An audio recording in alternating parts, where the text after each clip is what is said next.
get rich off Pokemon. Buy my Pokemon and we'll both get rich. I'll get rich and you'll get rich. We'll quit our jobs and live in mansions. Pokemon, Pokemon. It's no longer a kid's game, but a millennial casino. Gen Z finance bros forget Wall Street. Just go to the next drop and pick up some heat. Pokemon, Pokemon, we'll get rich off Pokemon. What up, YouTube? It's the greatest ever Poke Finance Bro YouTuber. We all finna get rich.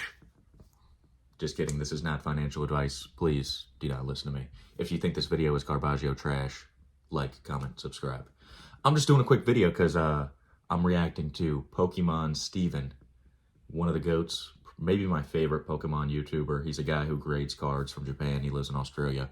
He called out PSA for doing this insane scamming.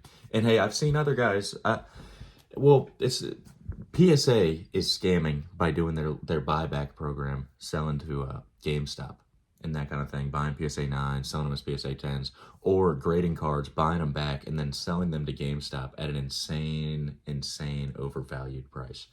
Where I think Pokemon Steven was looking at like a PSA 10 Camerupt EX in Japanese, probably like a $40, $50 card, maybe a $60 card if it's rare enough. And it was in a GameStop power pack, and it was listed at like $160 or something insane, where that's just ridiculous. But he was talking about how like GameStop just needs nonsense cards that people will never keep and they'll always sell back, so they can just keep like that gambling slot machine slop going on.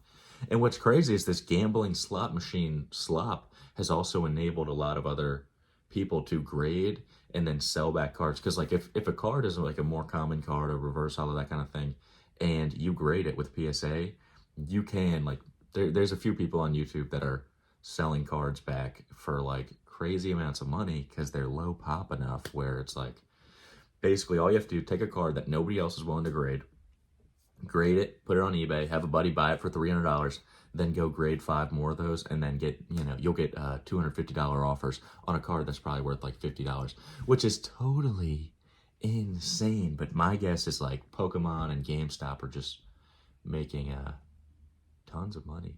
Not Pokemon, PSA and GameStop are just making so much money doing this, man. It's just insane.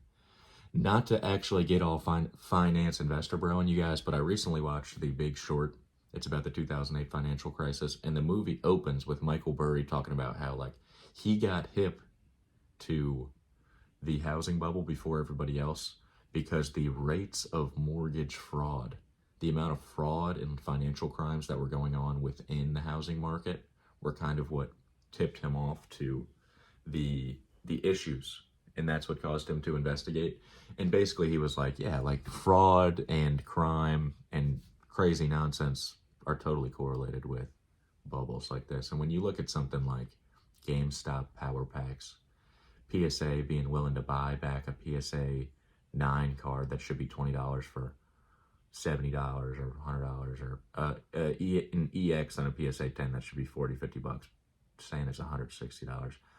This kind of stuff does make you feel like you're at like the peak of like FOMO speculation, gambling, and at like the top of the Fed.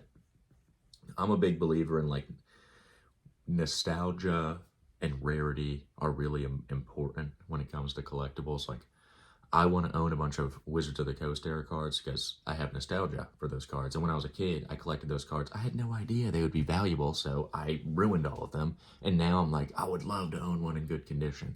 Even when I look at mid-era cards, I think like when I was in high school, I liked Pokemon. I would like play emulators on the computer, sometimes watch the show, whatever.